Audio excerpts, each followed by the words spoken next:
یہ موقف رکھتا ہوں کہ خدایا آپ کسی ملک سے بھی ہیں، لیکن یاد رکھیے کہ اگر کشمیر کا ملک بھی رہے گا، فلسطین کا ملک بھی رہے گا، تو دنیا کا ملک بھی ہوگا۔ مسلمان لیکن مکتب ہے، لیکن اگر مسلمان کھڑا ہو گیا، اگر مسلمان کھڑا ہو گیا تو یہ ساری دنیا کے اندر عید کی منظوری کی طرف سے عمل تباہ ہو جائے گا۔ دنیا میں اس کو سوچے، دوسرے ادارے اس کو سوچے، ہماری اوائس اس کو سوچے، اور آج ہم یہاں پہ انشاءاللہ تعالیٰ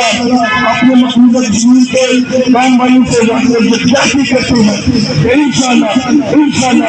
کے ذاتی تک، ان کے حق متنازع کے حقوق تک انشاءاللہ دنیا کے ہر کونے میں جہاں پاکستانی بستا ہے، جہاں چلتے پھرے خدمت مان والا بستا ہے، وہ اپنی آواز کو ہمیشہ اپنا رکھے گا، ان کی آزادی کا انشاءاللہ